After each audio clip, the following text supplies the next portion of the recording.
Hello, hello. Welcome to the Blazor Community Stand-Up for September. Thank you all for joining us. With us, we have a bunch of amazing folks. So let's introduce everyone, and then we'll dive right into the content for today. First of all, hi, John. Do you want to Hey, introduce yourself? sure. Hi, I'm John Galloway. I'm a PM on the .NET community team, and I'm excited and ready to get my mind blown with a lot of brand new Blazor goodness. Yep. Awesome. It should be really exciting today. Along with John, we also have Pavel. Hello guys, so I'm Pavel. I'm working on Mono virtual machine team on runtime, and my focus was integrating it with JavaScript for the last year or so. That's all. Okay, sounds awesome. We also have Thays. Hi, Thays. Hi everyone, I am Thays and I am working on also Mono runtime, focusing on debugger things. So that's all. Awesome. And of course, we have the one and only Daniel Roth. Hello, everyone. I'm Daniel Roth. I am the product manager on the ASP.NET team for Blazor. Awesome. Sounds great. And my name is Tanay, I think I mentioned, and I am an engineer on the Blazor team. So today we're going to be talking about a bunch of amazing features that are going to be coming forth in Blazor in .NET 7. And we're going to also talk a lot more about the runtime related features, which we didn't quite delve into in last month's community stand-up. So in case you haven't seen that already, definitely recommend checking that out as well. It goes into a bunch of awesome features that are coming in .NET 7 for Blazor. Before we dive into all the particulars there, let's go through with some community links. This is essentially an opportunity to showcase a lot of wonderful stuff happening within the community and resources for Blazor that you can use to learn more about Blazor or maybe even show others what Blazor can do. So let me just share my screen here and let's get started. So the first link here is a pretty short video that really introduces Blazor at a really, really high level. And I really like this video, like the animations and content and all that kind of stuff, because it serves as essentially a great primer on what Blazor is and what Blazor can do. So if you want to maybe share this with your friends who are curious about Blazor or your coworkers who you may be trying to convince to use Blazor for a new project, this is a great introductory video to get started to know quickly what Blazor is, what it can do, the services that it uses, for example, if it's using Signal or various functionality within Blazor, like scope styling and all that kind of stuff. So if you want to really either learn more about Blazor yourself at a very high level or introduce Blazor to others, this is a great resource for just that. I think they I think they win the prize for the coolest version of the Blazor icon. Like, you know, the purple flaming. Look at that. I mean, look at that. Like, yeah. Maybe we should just, like, you know, get my screen capture tool out and put that into the product right there. It's beautiful. Yep. Okay, awesome. So the second video here is kind of similar to the first in the sense that it is a beginner-friendly tutorial for Blazor, but of course, it being an hour and a half in length, it goes into a lot more detail about the internals of Blazor, how it can be used, and how you can truly leverage Blazor, its component model, and all of that kind of stuff to build applications that you have in mind. So definitely, like, if you want to learn more about, say, how you can leverage components in Blazor, how you can leverage various functionality at a deeper level, then definitely worth checking out this video, which takes you through a lot of that stuff to start off. Cool. The next link here is an article that discusses some of the best practices for handling errors within Blazor. So here they talk about different types of errors that you may encounter in a Blazor application, whether it be on Blazor server or Blazor WebAssembly, what you can do to diagnose and mitigate some exceptions, including the use of error boundaries to actually contain exceptions so that they aren't necessarily fatal to your application and you can recover from them in a relatively safe manner.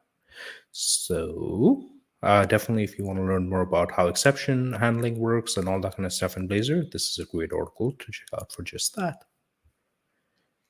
Cool.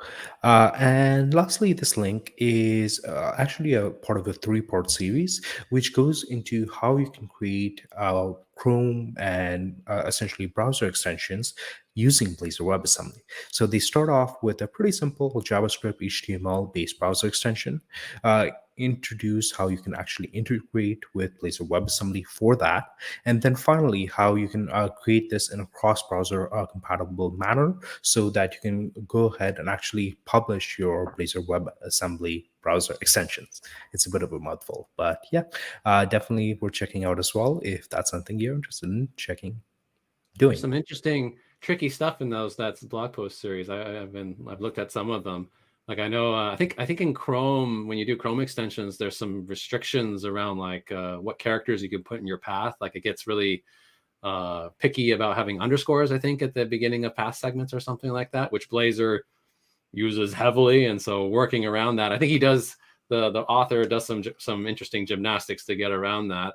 I think there is probably a more first-class way that they could have done it, where you can actually customize the sort of the deployment layout of a Blazor WebAssembly app that would probably help with some of the issues that they ran into there. But still, it's interesting their persistence in pushing through with that support. Yeah, that's awesome.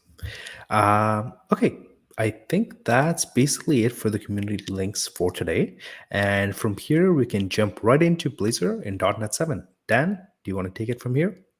Thank you. Yeah. So this is part 2, the second parter of our Blazor in .NET 7 series, I guess, from last month. We showed a bunch of features, mostly at the framework level for Blazor, things that we've done in the Blazor UI framework to make your life easier, data binding improvements, handling of on navigating events and navigation manager and so forth. We have a little bit more of that we're going to show today. I'm going to show some of the authentication improvement work that we've been doing for .NET 7 that's coming out with the upcoming .NET 7 release, Candidate 1 release. Whew, say that 5 times fast. That's coming out, I think, later this week, any day now, hopefully.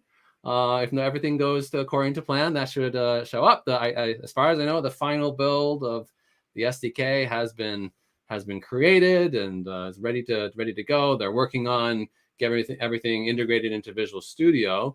I believe there will be a Visual Studio preview release that will come out at the same time. That will be 17.4 Preview 2. But I think there's some .NET 7 RC1 is not in that preview release, like in the box yet, but it will be, I think, a little bit later. Like a little later this month, there'll be another like update to the 17.4 preview train, and that's really the tooling release that you're going to want to use with .NET 7 going forward. We're kind of on the same trains, Visual Studio 17.4 and .NET 7. So look for those things to line up, and look for that release coming out later this week. So some of the things I'm going to show you with auth are authentication, particularly in Blazor WebAssembly apps, are new in that release. But then we have our friends here, Pavel and Thays from the .NET runtime team, really, right? Like they work on the hard stuff. Like I don't Tanay's going to get offended here because Tanay and I work more on the app frameworks, but they are the ones that make. They work on some really awesome stuff. They do some really fancy things. They're what make running .NET on WebAssembly possible. A lot of the tooling experiences that we enjoy, they make possible. Thays does a lot of work on the Blazor WebAssembly debugger. We're going to look at that a little bit today. So we're honored to have them here, and they're going to keep me hopefully on the right track if I misspeak about some of their features. I'm going to do my best to show some of the new great work that's happened in the runtime, and some things also that are a little bit more experimental, things that we have been working on all through .NET 7 that didn't quite land in .NET 7. They weren't quite done yet fully. We have a fairly high bar. Like when we ship a feature, we want it to be ready for production. We have some things that we've been working on, not quite ready, but are still worth taking a look at. And then we'll look at finishing it up, hopefully, in like an upcoming release like .NET 8. Okay, so let's go ahead and I'm going to show my screen here, and let's take a look first at Blazor authentication, and then we'll look at some of the runtime work. Okay, so in Blazor, we have support for authentication. You can create a Blazor server app and turn on the various authentication options. There's like a series of authentication options that you can pick when creating your template. You can use Azure AD. You can use what we call individual user accounts. That's where you're basically storing the usernames and passwords as part of your application.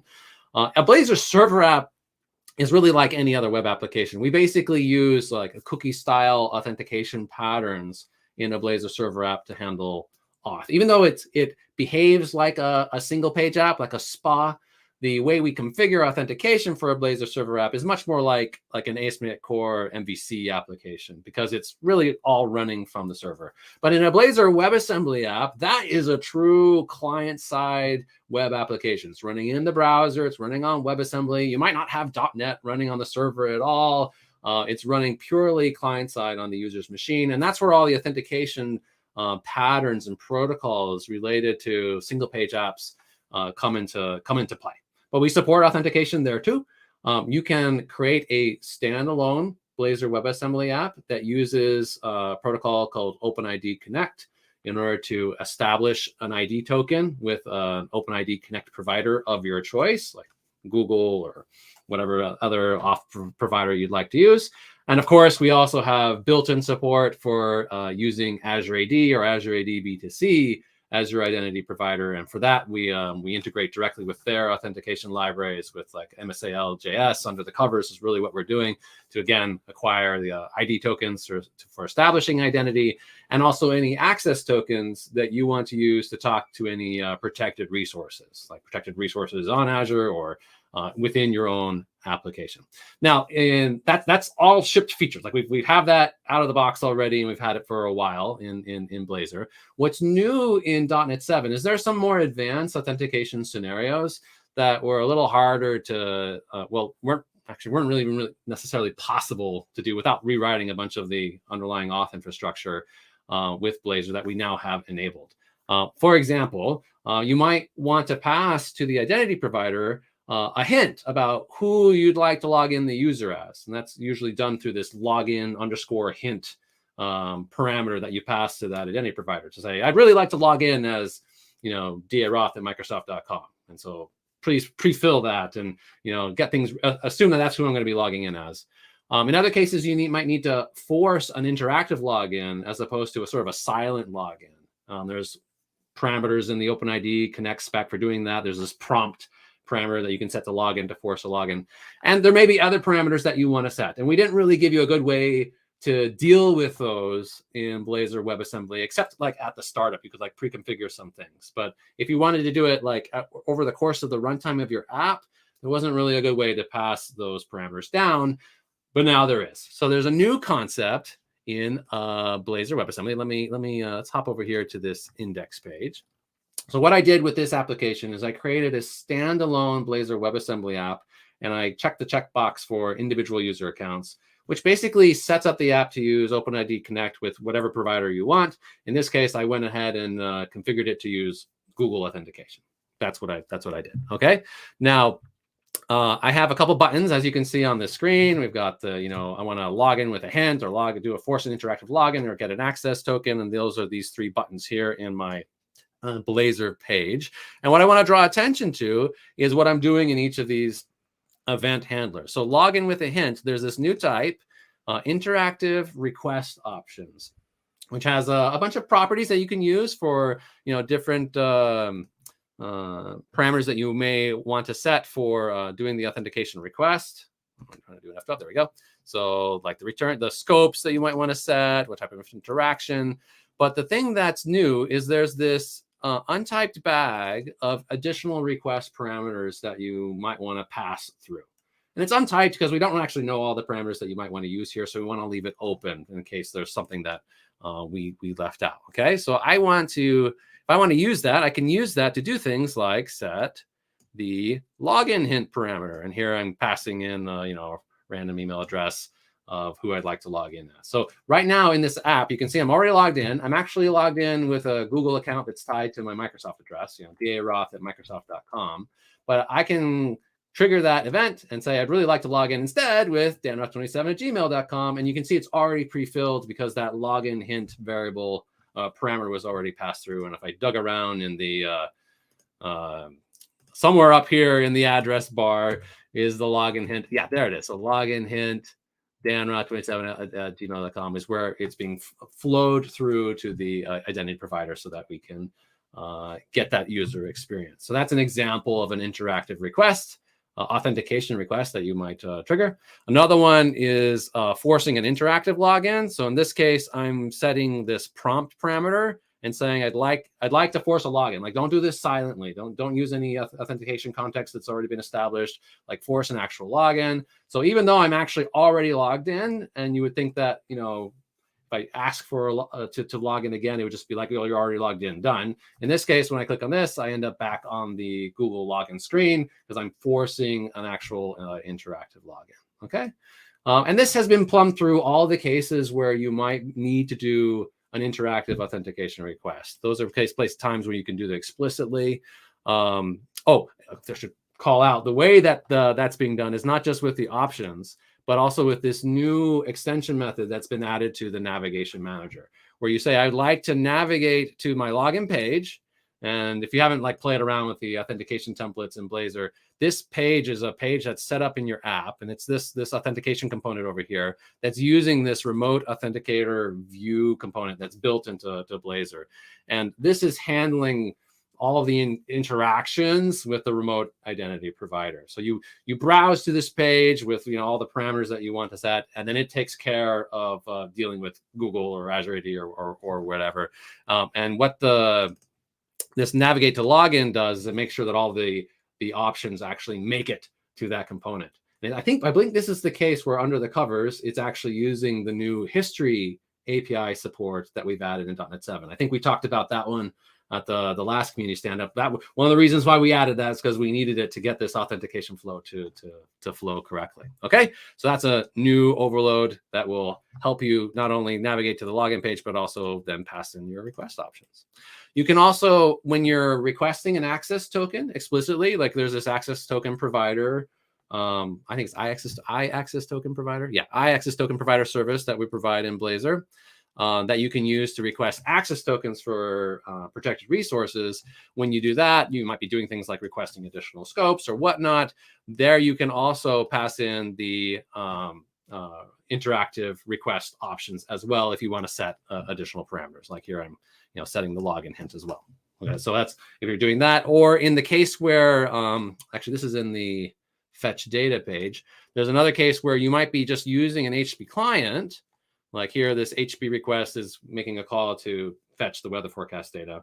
And this is a little bit contrived because the weather forecast data here is not actually a protected resource. But imagine that it was. Blazor actually sticks in the HTTP client that you configure a message handler that handles putting the access token on the request and even getting a new one silently if one is needed, like if it expired. But sometimes the access token can't be renewed automatically by the message handler, and then you get this exception. There's an access token not available exception, and you have to deal with it. There's a redirect helper method on the exception that lets you request the new token interactively, and there you can also pass in those request options to say how you want to do that. So it's been plumbed all the way through. This in RC1 is currently supported with the OIDC.js based flows.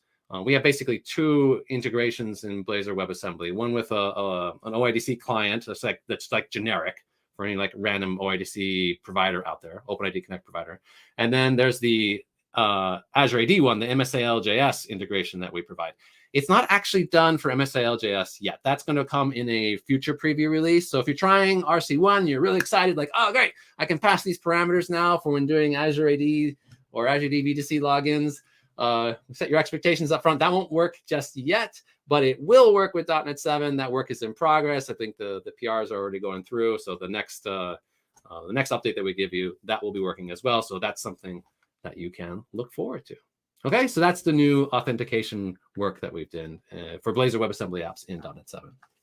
Were there any questions about that? I know auth always gets a lot of concepts. I don't think we had any auth specific questions. We definitely had some general questions in the chat. I'll leave that up to you if you want to handle them now, or if you want to discuss them maybe later on. Let's make sure we get to the new stuff, and then we'll deal with the questions as they. We did have one question, just because I know you'll be sharing a bunch of demos. People are saying, "Hey, can I get to the code?" I said it'll probably be in the release blog post, right? But yeah, we'll have these code snippets in the release blog post. Honestly, like a lot of these little snippets, I also just copied out of the test suite for the new auth API. So you can also see it. You can always see the code in the ASP.NET Core repo. It's all there. But yeah, having like I will work on getting a sample app. I'm probably going to wait to RC2 to really get that in because I want to do it with Azure AD because that's my favorite auth provider for some reason. But yeah, we'll make this code available. All right, let's go on then. So that's what we had to say about Blazor framework features. Let's start looking at the runtime capabilities. And the first thing I want to show here is this is Thays' work. Thays is the our expert on Blazor WebAssembly debugging, which is a trivial piece of technology, right? Thays, it just works all the okay, so let me create a new project here. I'm going to create a Blazor WebAssembly app. Blazor app 9 sounds great, and I'm going to use .NET 7. I don't think I need this one to be ASP.NET Core hosted. We'll just do standalone. Okay. Apparently my debugged process might be corrupted. What? Is that because I was still running? Maybe it's because I was still running. Let me close. I'm going to close VS just to make sure. We are dealing with pre-release bits, so these things will all get sorted by the time we ship. Okay. That opened cleanly. Great. Okay, so this is a Blazor WebAssembly app, and we're going to debug it. I'm going to go ahead and F5, and that should pop up the browser, and we should be able to do debuggy things. Blazor WebAssembly debugging is a major feat of engineering. Like we have to remember the way Blazor WebAssembly runs is it's a .NET runtime that's implemented in WebAssembly that's running inside a browser. Now we're used to working with the .NET debugger, and the .NET debugger is a fantastic piece of technology. Amazing productivity with .NET debugging, like industry leading. With Blazor WebAssembly, we're not actually using the normal .NET debugger in order to debug because we can't. Because the process for debugging is the browser itself, and there's no way to like punch through the normal .NET debugger into the browser to do that. So the way we have to do this is actually using the JavaScript debugging protocol. We have a debugging proxy that we stand up between the app that's running in the browser and Visual Studio or whatever dev tool you're using for the debugging purposes. And that proxy knows how to speak the JavaScript debugging protocol, and it augments it with .NET specific stuff. And Thays, you can correct me if I get any of these details wrong, because she's the one that actually implements all this. But that's how we do it. So you're really kind of debugging JavaScript, .NET through JavaScript, which is nice in a couple of ways. It does mean that if you're calling from .NET into JavaScript or from JavaScript back into .NET, like those transitions into JavaScript, they actually work pretty well. Like you can step into JavaScript code while you're debugging your .NET code, which you might have. Like maybe you're doing JavaScript interop calls. So it's all kind of within that same system. But it does mean that some of the high fidelity .NET debugging that you might be used to when like debugging a .NET Core based application isn't quite there yet, because there's limitations to what we can do with the browser. But in .NET 7, it keeps getting better. So it does work. So if we go into like, let's go into the counter page, and let me give myself a little bit more room here. So if we set a breakpoint on increment count and we go into the counter, I should be able to click the button, and there I hit a breakpoint. And that is being done through that proxy dance. Like you may have noticed that when the browser came up, the browser was like loaded in a particular way. Like we have to start the browser with remote debugging enabled so we can actually connect to it. And then we connect to it through the debugging proxy. It's cool stuff. It's very, very interesting. Okay, so we were able to debug. Now, one thing I want you to notice is that if we look down here in the locals window, actually, let me expand this. It looks nice and clean. Like we're just seeing we see the current count, and it's currently 0 because we haven't actually incremented yet. And that's it. But if I go back up into tools, options, what is it, debugging, and let's say I turn off just my code. There's a normal setting for when you just want to. It's a filter so that you're only looking at code that you care about as opposed to all the code that you're effectively depending on. If I do that, then now I see all the sort of the guts of ASP.NET Core and Blazor that are now surfaced to me. Previously, this stuff would just would be there and would kind of pollute the locals window, and there's nothing you could do about it. But Blazor WebAssembly debugging now honors the just my code setting, so we can turn that back on, and we get the clean view. So just my code is now working. That's great. So that's one of the new improvements. I'm going to stop this, and I'm going to add a little bit of code to that method. All right, so here we have, I'm going to add a multi-dimensional array to increment count. Let's go ahead and get this up and running again. Now, ideally, I would have been able to hot reload that change in. I have a bug in my build that's being fixed. Actually, I think Thays was getting that fix in that I don't have. She was trying to give me the bits before this call. I was like, Dan, you can just here's the fixed build, and I'm like, you know, I'm about to go online. I'm just going to leave my bits alone for now, but it is going to be fixed. So that hot reloading this change should work by the time we get down to 7 done. I had an issue that I was hitting, but okay. So now let's click the counter again. Okay, so previously, if you had multi-dimensional arrays in Blazor WebAssembly apps and you tried to expand them, I think they wouldn't even expand. Like it would just show up as like a single item. So we now have full ability to inspect multi-dimensional arrays. So multi-dimensional arrays are now working.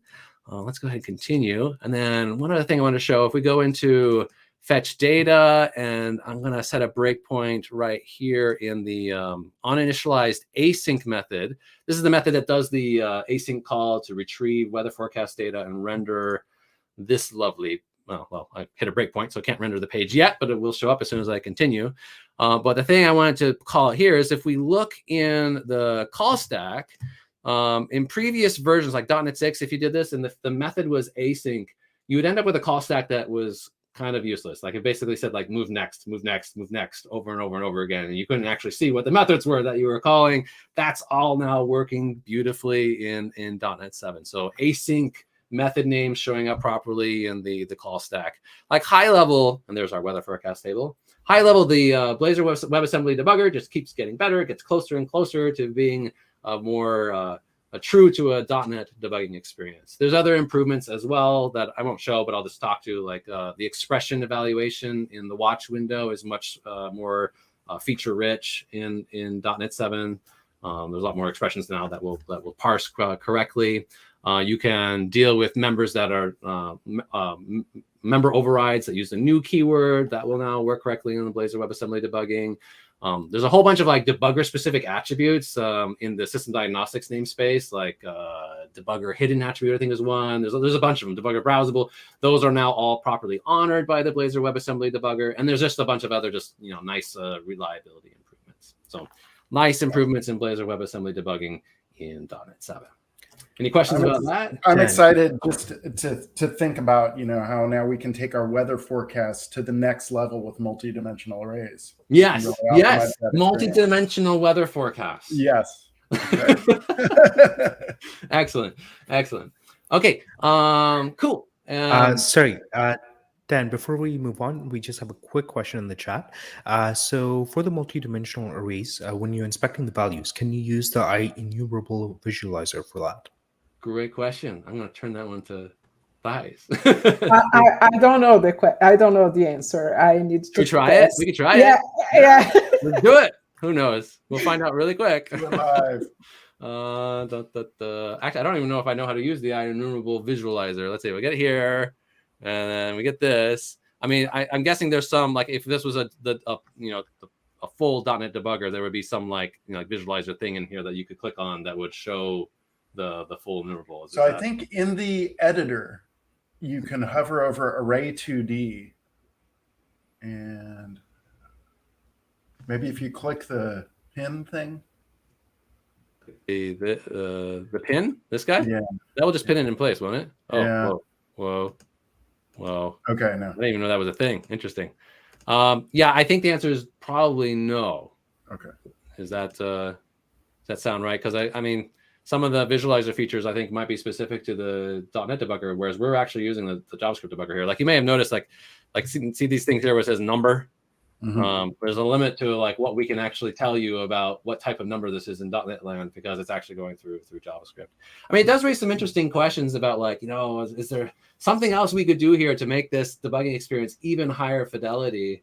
And it ties, I don't know, like, have you ever have any thoughts about that? Like, if we had like a browser extension that plugged into the browser, would that enable us to, like, connect to the .NET runtime in a more native way? At some point maybe we'll come up with something better than what we're currently doing. But at least for right now, it's functional. It's not going to be you shouldn't expect it to be as feature rich as the full .NET debugging experience, but it's getting better with every release. All right. Okay. So we move on. Awesome. Thanks. Okay. So let's start talking about workloads. Close this and open up a command line prompt. So in .NET 6, we introduced a workload, a .NET SDK workload for working with .NET and WebAssembly called the WASM .NET WebAssembly Build Tools workload. This was a component that you could install from Visual Studio, like there's a checkbox in the Visual Studio installer. And you can also install it from the command line. Like there's this .NET workload install command, and you can say install WASM tools. And what this did is this brought in a bunch of tooling for working with WebAssembly that enabled a bunch of stuff. Like you could do runtime relinking, where you could take your .NET.wasm bundle that is like the runtime implementation for your app, and you could link out runtime features that you didn't actually need. Like if you turned off, if you just turned on like invariant localization, you can pull out a bunch of the stuff that's related to like the globalization features in the runtime that if you're not using them, then you don't need to have users download them to the browser. It also enabled support for ahead of time compilation, where you could take your Blazor WebAssembly app, compile it down to WebAssembly, and get much better runtime performance. By default, Blazor WebAssembly apps run on an IL interpreter. With AOT compilation, you kind of do the work of the JIT compiler, but up front, like during build time, and get much better build time performance, although at the cost of a bigger download size. It also enabled support for like native dependencies. Like if you had a NuGet package that contained a WASM module that you wanted to use in your app, like the WebAssembly build of the .NET SQLite package. I forget the exact name of the package, but let's say you wanted to use SQLite in the browser. There's a WebAssembly build of SQLite it's implemented in some, I think, C and C++ or whatever, and they compiled it to WebAssembly, and then you can use it in your Blazor WebAssembly app. This tool chain enabled that. And so you could install this tool chain and get all those features lit up if you wanted to use them. If you didn't want them, then you can leave them off. The reason why it's optional is because they're a little big. They pull in a third-party tool chain that we use called Emscripten, and it's puts about several hundred megabytes of Emscripten-related tooling on your machine. So if you're trying to save disk space and you don't need these tools, then you can just leave them off. But they were there and they were available. One thing I wanted to call out for .NET 7 is that and I have these installed. So like, .NET workload list will tell you what workloads you have installed with .NET 7. I've got a few, and we'll talk about what these other ones are. In .NET 7, ahead of time compilation has gotten better. There's a lot of performance improvements that have been done. We've also optionally enabled support for the new WebAssembly SIMD support. SIMD is what? Single instruction, multiple data. Did I get that right?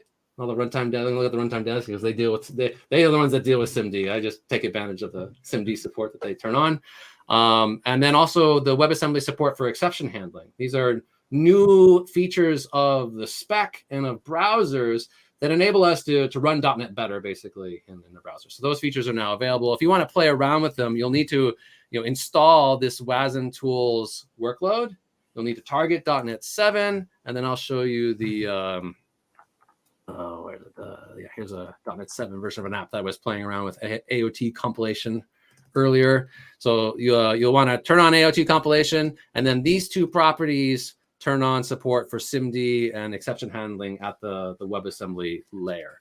I think in RC1 that these are the names, and then in RC2 we did decide to take a name change. So in a future update to .NET 7, you should expect these to turn into something like WASM enable SIMD, I think is the new name. So just if you play around with these, don't be surprised when the property names change before .NET 7 finally ships. But they will be available with RC1 that you can try out. You should be aware that WebAssembly SIMD support in browsers is available in most browsers, but I believe not in Safari. So if you need to target Safari, then that's not really an option for you.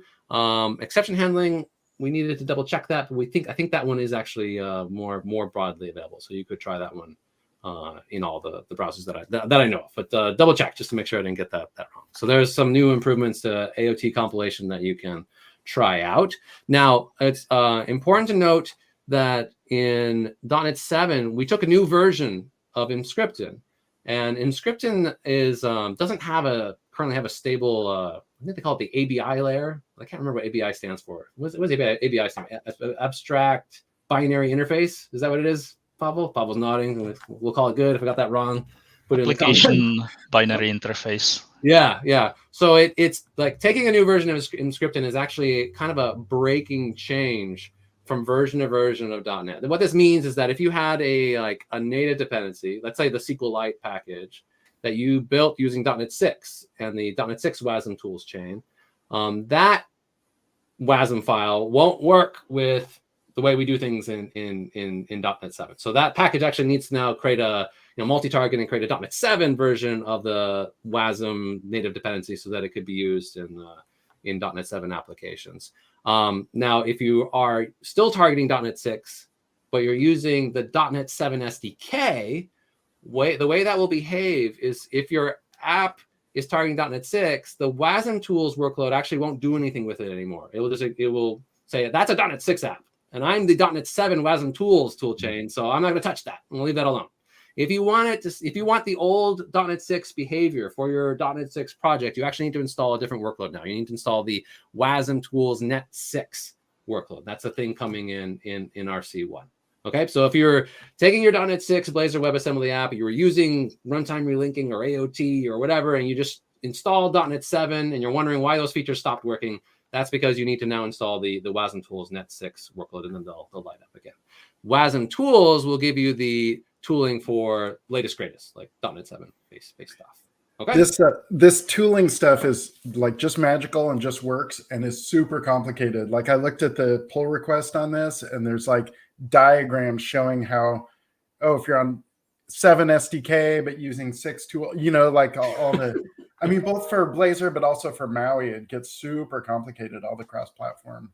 Complicated. I hope for us.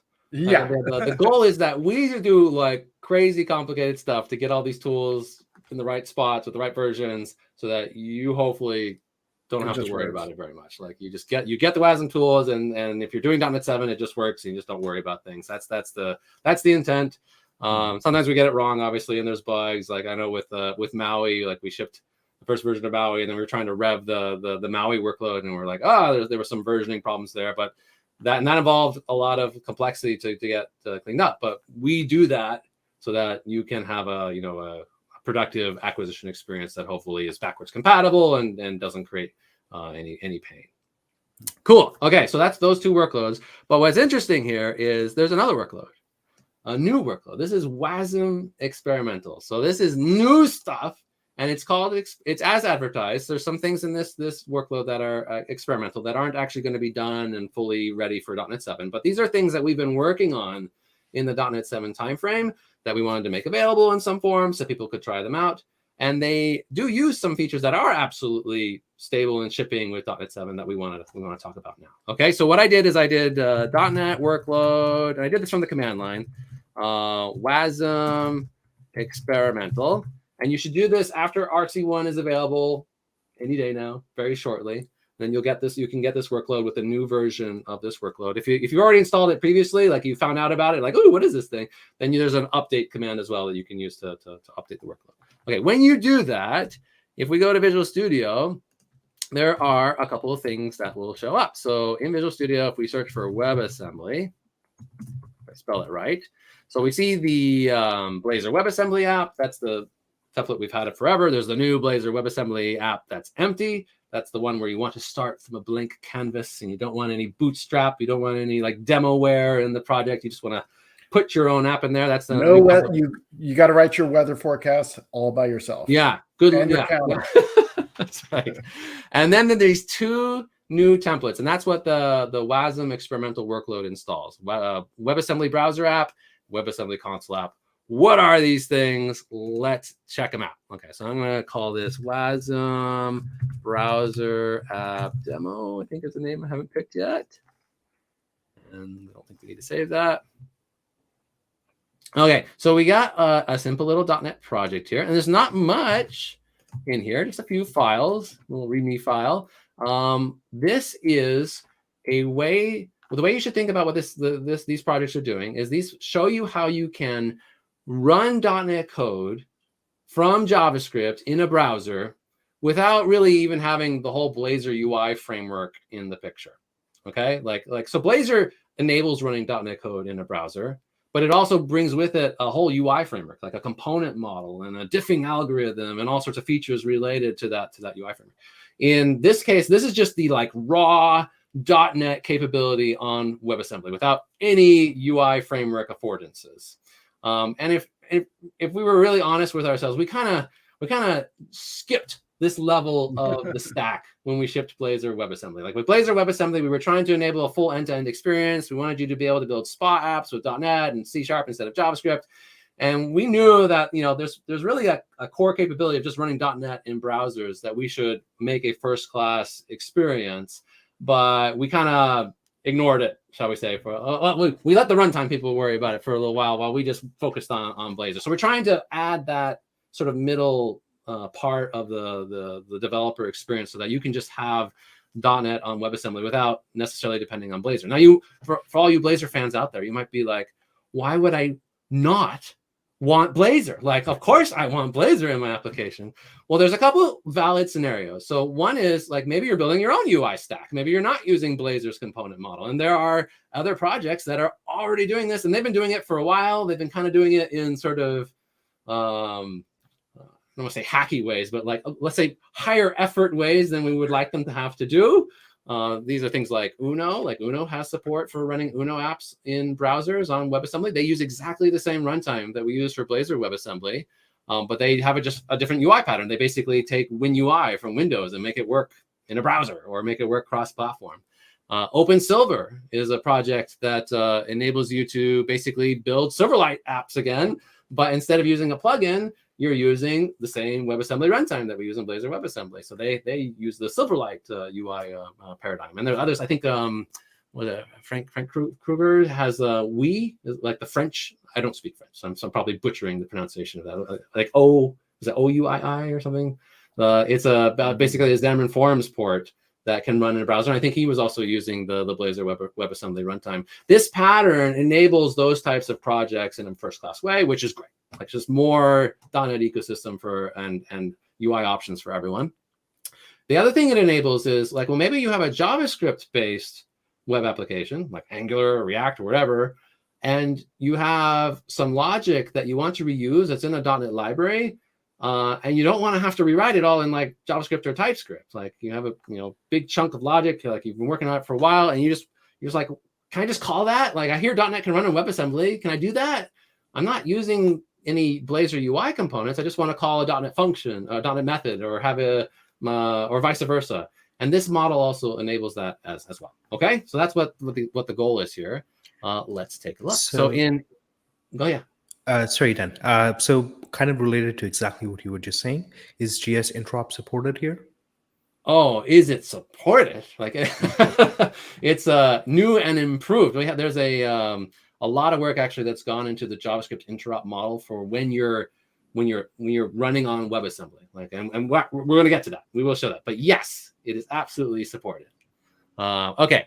In fact, Let's take a look at what that looks like. So here's just a static HTML file, nothing fancy here. It has a single JavaScript module that it's loading for the app, and then there are a couple of modules that it's preloading. In particular, this .NET.js, and that is the thing that our friends on the .NET runtime team produce for us that have all the machinery around starting up the WebAssembly.NET runtime and being able to run things and call methods and all the JavaScript interop stuff that we're going to show you in just a second.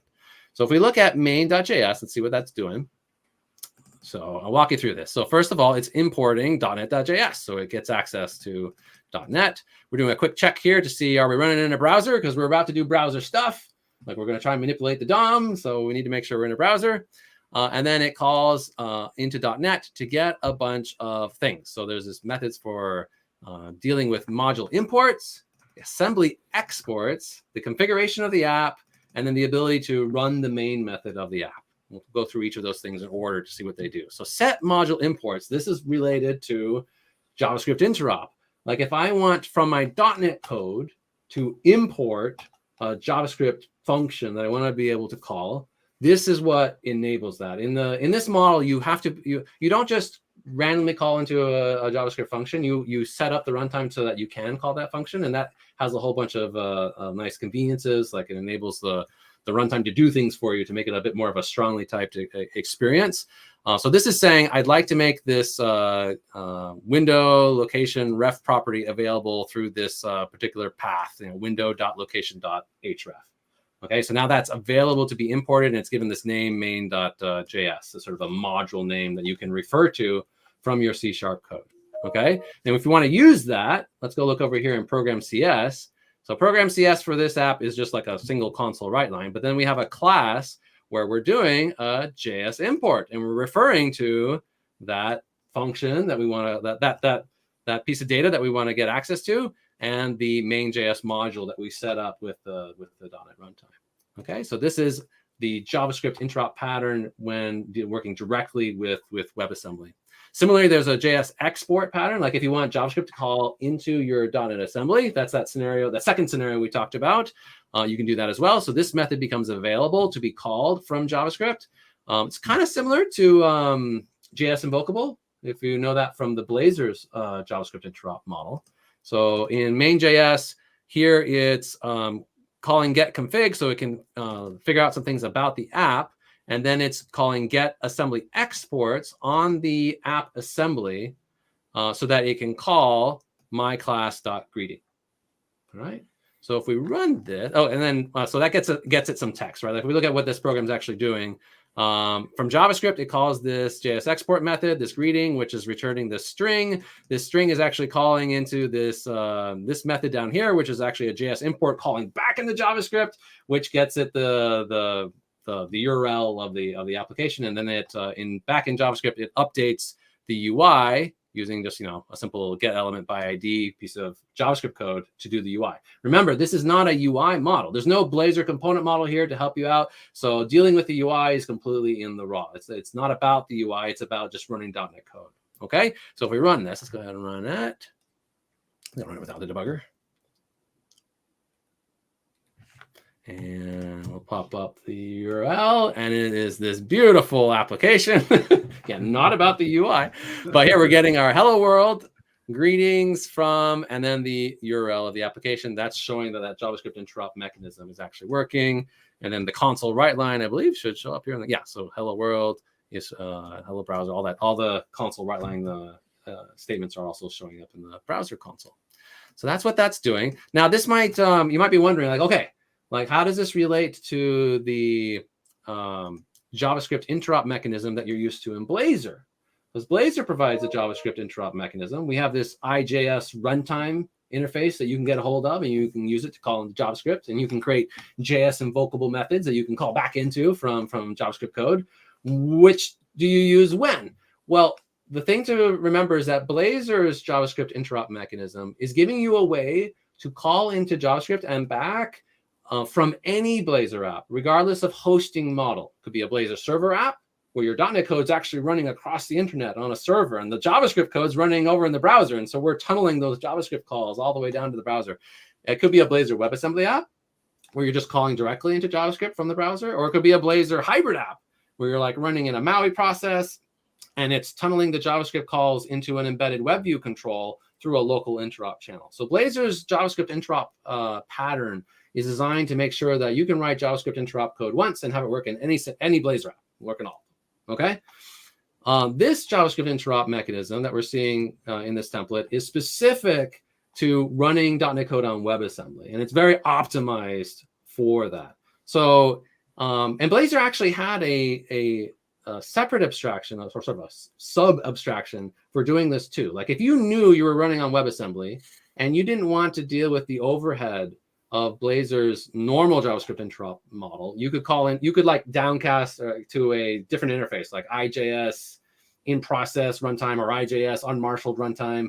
And that allowed you to do more things that you normally wouldn't be able to do. Like you could do synchronous JavaScript calls because you now knew you're not going to be going across a network someplace. You could even like get unmarshaled access to memory and do horrible things like, cause your app to crash in interesting and exciting ways.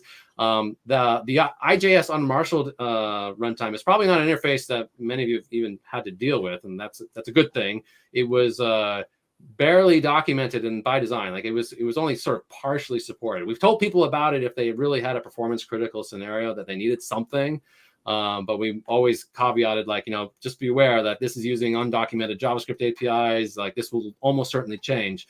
The good news is that this new JavaScript interop model basically replaces that IJS unmarshaled runtime pattern from Blazor WebAssembly. This is now the fully supported way of doing efficient JavaScript interop when running in a WebAssembly based application. So if you have that code, I think we actually obsoleted the interface. So you're going to want to move to this model.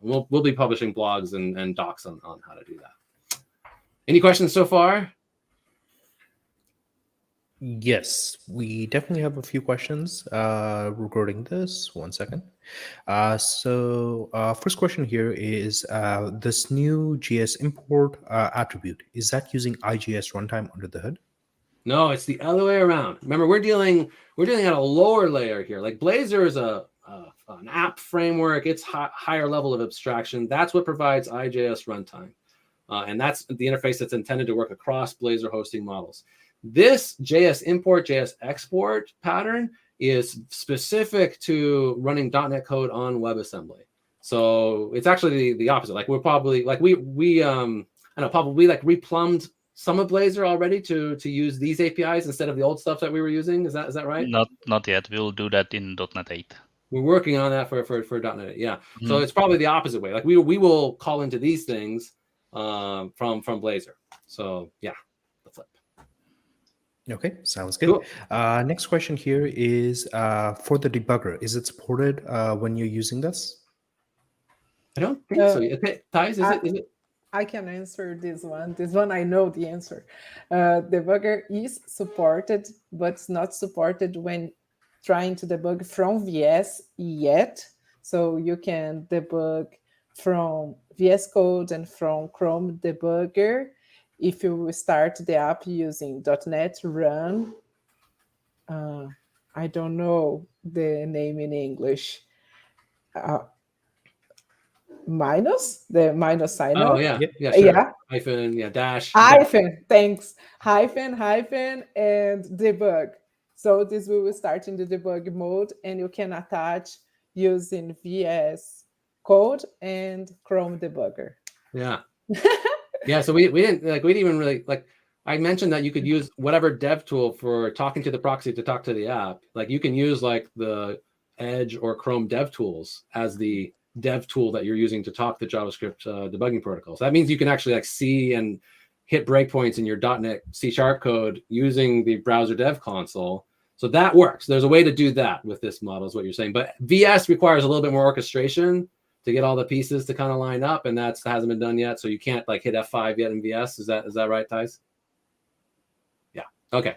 So and probably it will be working soon from VS. I am working on it, so probably we will have news about it. So this brings us back to like remember the workload is as advertised. The WASM experimental workload is for stuff that's experimental. Things that we're still working through the dev experience for. Like there's a lot of things that aren't complete yet in terms of the end-to-end developer experience for this template. So that's the experimental part, including like, debugging. And when you publish this, do you get pre-compression and how is linking working as expected? And all those things we're still like working through the details of. The parts though that are supported and part of .NET 7 is the JavaScript interop API pattern. The JS import, JS export APIs that you saw, the JavaScript APIs for working with the .NET runtime, those are all now supported APIs. You don't have to use any of the like hidden and secret, you have to do sacrifices in order to use them, mono ones that we used to use. So the APIs you're seeing are supported. the template and the dev experience still work in progress. Got it. And just out of curiosity, so if you want to debug this using VS Code, would it just be kind of like the attach process command that you use normally for Blazor applications, or is it something a bit different?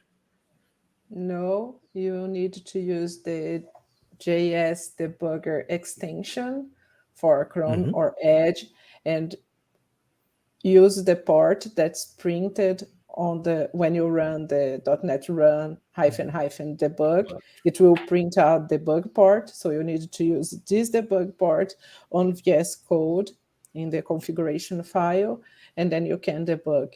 Also, you need to start up the Chrome or the Edge with remote debugging enabled on port 9222, and then everything will work. Okay, I think we Thanks. should write a step-by-step and then publish this. Yeah, for sure. I do want to clarify. Like, some people may be wondering still, like, so in terms of when you use which JavaScript interop mechanism, the guidance for the Blazor ecosystem is you should still use IJS runtime as much as possible. Only use the JS import, JS export when you know you're going to be running on WebAssembly and you're trying to optimize specifically a WebAssembly path.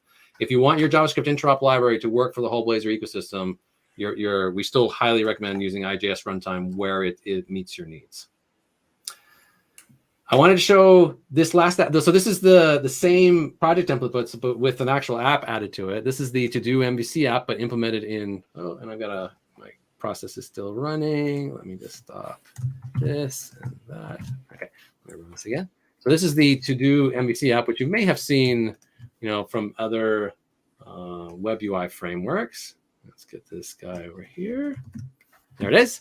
So this is like a simple to-do list. There's a todomvc.com, which has like this same app implemented in all sorts of different JavaScript frameworks, including in just like raw vanilla ES6 modules. So what Pavel did, and this is Pavel's demo really, he's letting me show this, is he took this app and it works. So he took this app and ported the controller, the store, the view, the template code, which is all being used here in program main. So there's the store, view, controller, and converted them from JavaScript into C#. And then all the UI code, like all the manipulation of the DOM, that's actually still done in JavaScript here. Because remember, this is not a UI framework. This is just a way to call .NET code. So that part is still just raw JavaScript. So if you're looking to build your next, web UI app, you probably still want to use Blazor. Like Blazor is what's going to help you with that. But just calling it a .NET code, this app at least shows all the things that are now possible. There's a bunch of really cool stuff.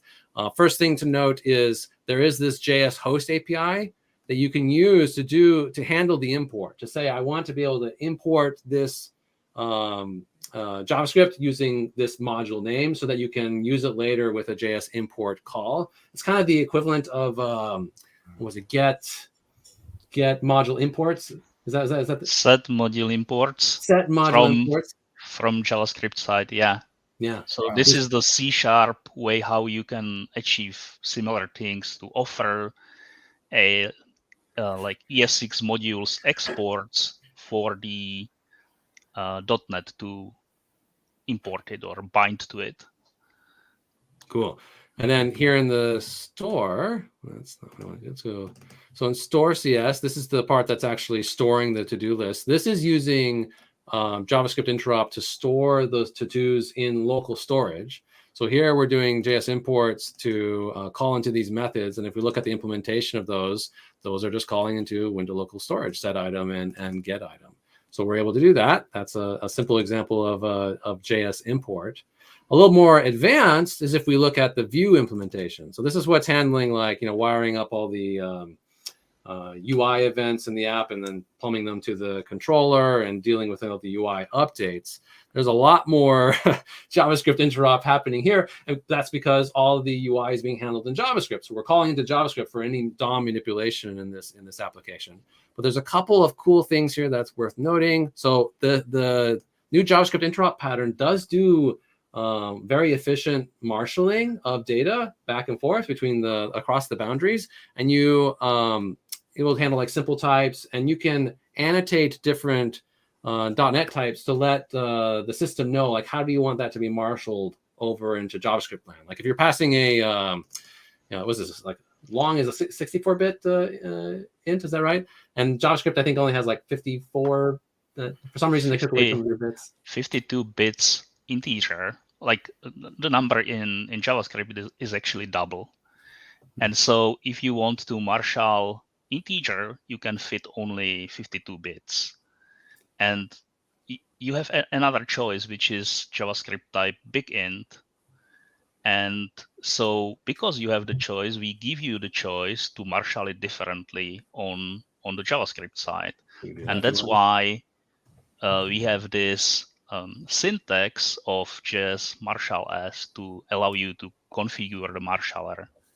Cool. Most of the like basics types don't require you to do that, but when there is a significant choice, we force you to express what you actually want, what is the user intent about the marshalling, which is the case for the int 64. And of course, we have to call out that this is a generic attribute. Hello, a generic attribute. What? When did that happen? That's a C# 11 feature, right? That's a new in C# 11 .NET 7. So that's pretty cool. Okay, and then down here, there's also some cases where we're let me make this a little bigger. We're binding a callback, right? Like this guy here. So bind add item is saying is passing actually an action of string handler to JavaScript. That's a C# delegate that you want the JavaScript to be able to call back into. Is that right, Pavel? Yeah, if you go to the controller.cs, you can see in the constructor that we are calling the view.bind at item. This is essentially the call to this JS import, and we are passing at item, which is a member method on this controller. It's this guy right which here. is the handler, right? So we are passing this C# method to the JavaScript side. And if you open view.js and find bind at item. Let's see where we can find it.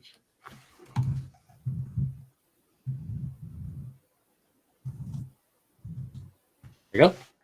Yeah, so here we will call this function from the constructor of the controller, and it will receive the handler. The handler here is a JavaScript function which was marshaled, and at the line 104 we are calling the handler, and this call will be calling into the C# controller of the application. So this is how you can. This is yet another way how you can pass methods between the JavaScript and C# by passing it as a delegate or as a function parameter of another method.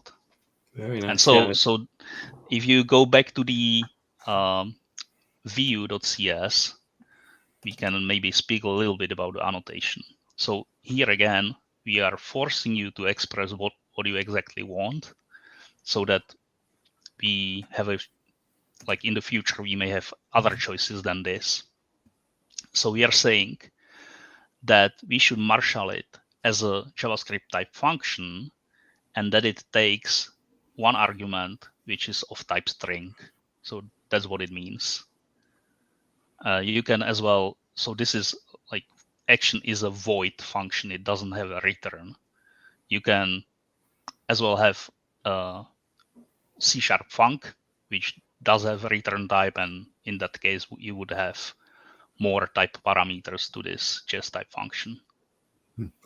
You write them in the same order as you can see them in the handler action.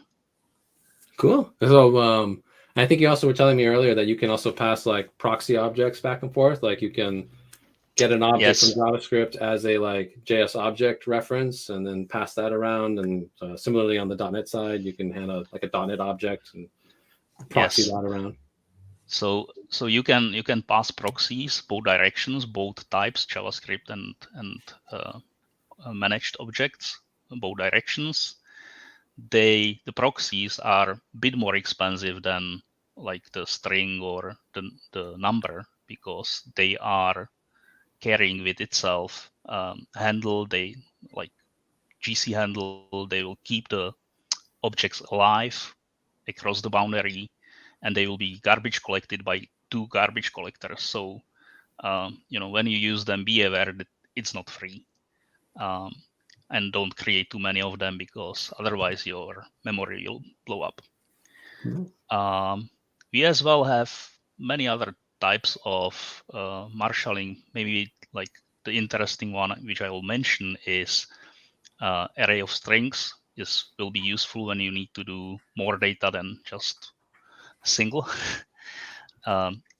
We have as well array of bytes, array of doubles, and array of integers in 32. We can do as well promise marshaled as a .NET task, which is very useful so that you can deal with asynchronous methods. These more complex types, which like task,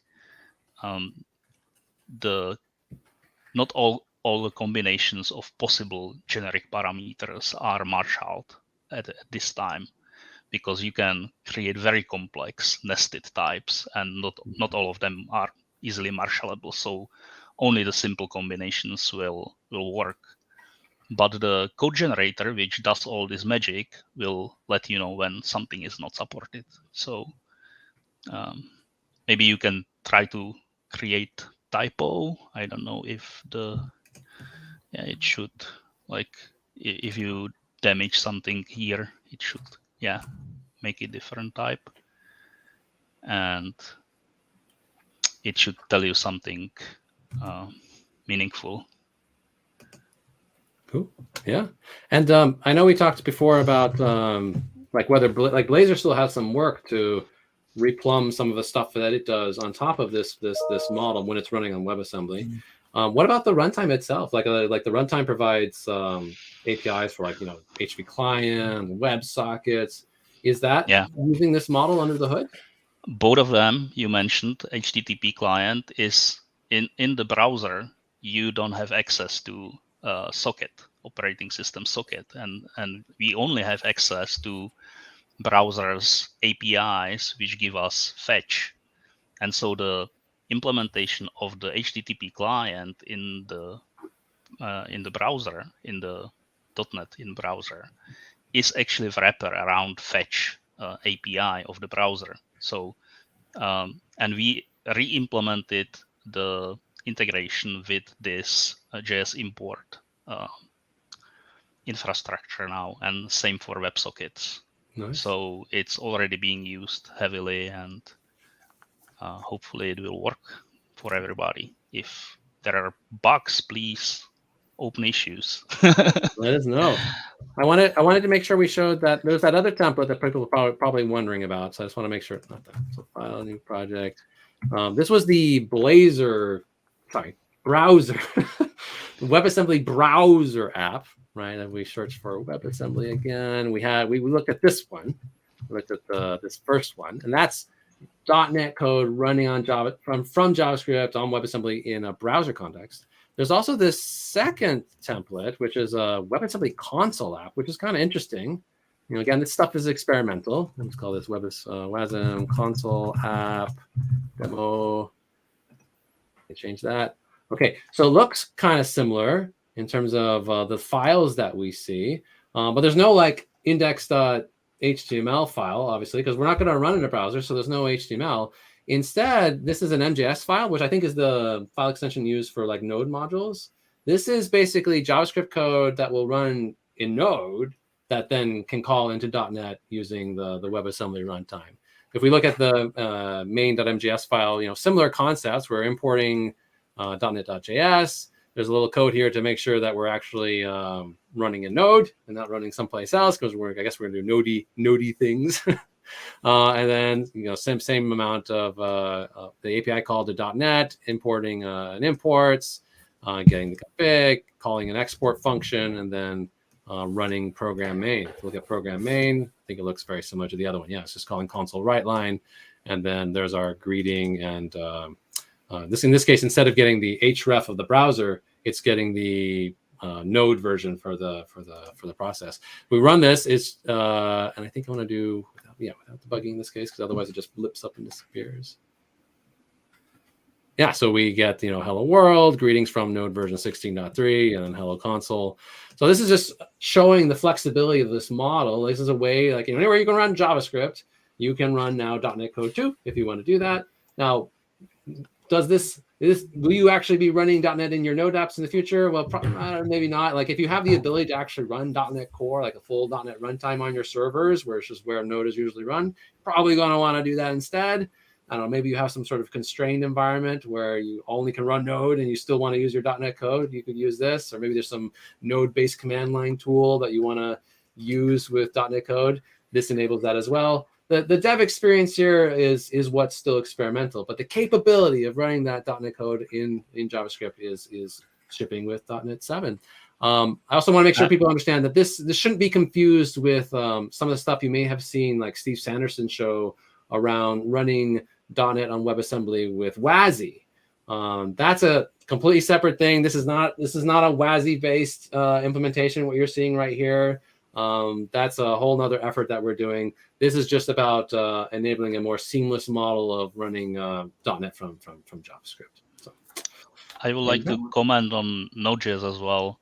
So Node.js is different JavaScript host, and it has different APIs. For example, it doesn't have built-in WebSocket, and so as an application running inside of that box, we are limited by what we can use. And so if you want to use WebSocket on Node.js with .NET, you have to use npm module for WebSockets and install it first. And so different JavaScript engines have different limitations, different APIs, different capabilities. Dan mentioned earlier that Safari doesn't have SIMD, and there are other limitations of other browsers as well. Cool. That's what we had to show today. That's what's coming in Blazor land in .NET 7. Some of these things are also a little bit more future looking. Some of you may be wondering, for example, about where's multi-threading? Like we have been working on multi-threading support in .NET on WebAssembly. That is still very much a work in progress. We are there is a plan to try and get an early experimental preview of the multi-threading support into the WASM experimental workload, hopefully for .NET 7. Fingers crossed, so people can at least start trying it out. It's not going to be ready for production use in .NET 7. That will come in a future release, but that's where that work will happen. So look for more interesting things showing up in the WASM experimental in the future. And with that, let's do some questions. Awesome. So the first question right there. Yep. So first question, what's the ETA for this? So multi-threading is not even available it's in there's stuff in the repo that if you really are determined, you can probably get your hands on and try in a preview form, like experimental preview form. We're hoping to have something with .NET 7 that you could try. It won't ship as stable feature in .NET 7, but we think we can get that done in .NET 8. I'm pretty optimistic that we'll land multi-threading in .NET 8.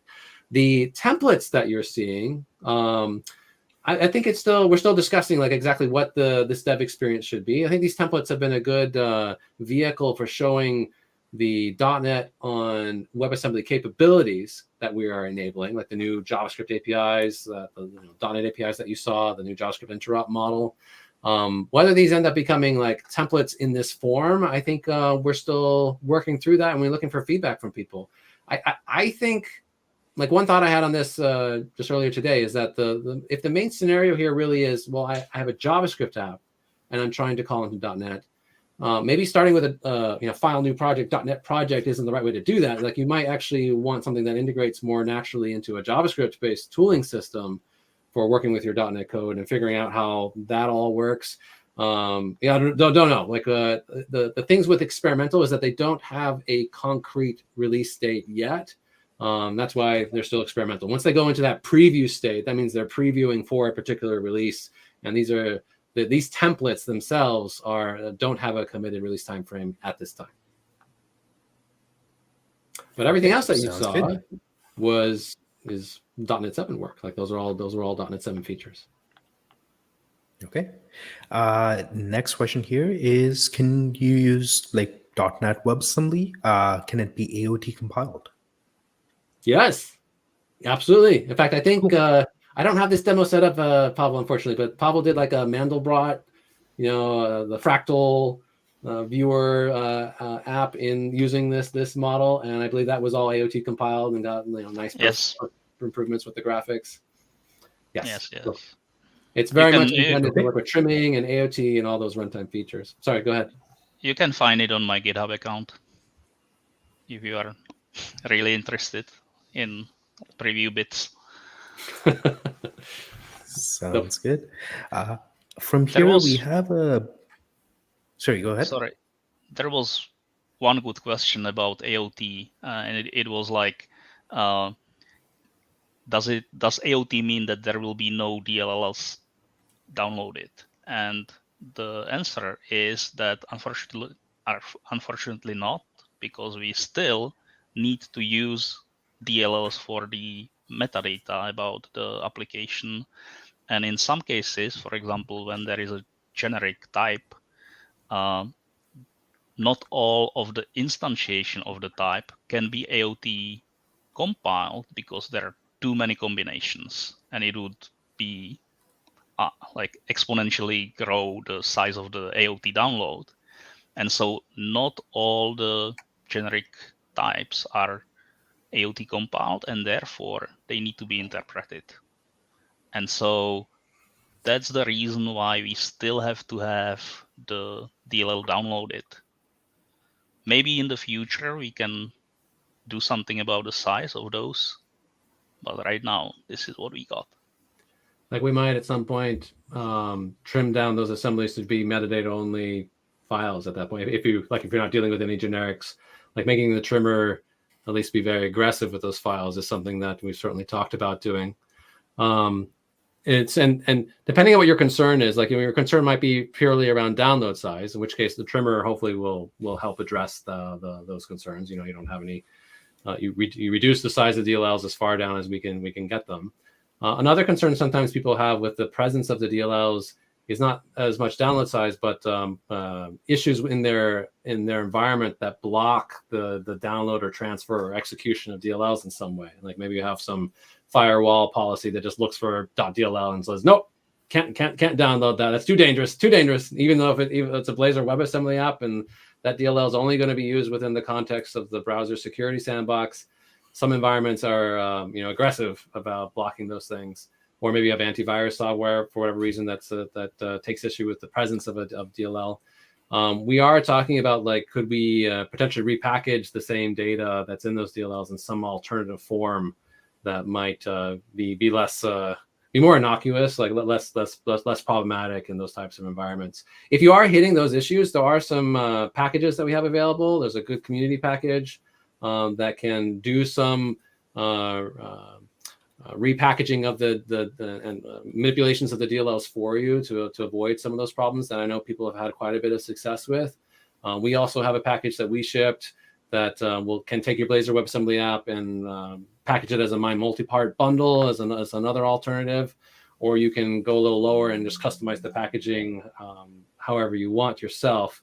Hopefully in I'd hope to get this done in .NET 7, but we just didn't end up having enough time. Hopefully in the next version we'll have a default out of the box solution that deals with this, so that's no longer an issue.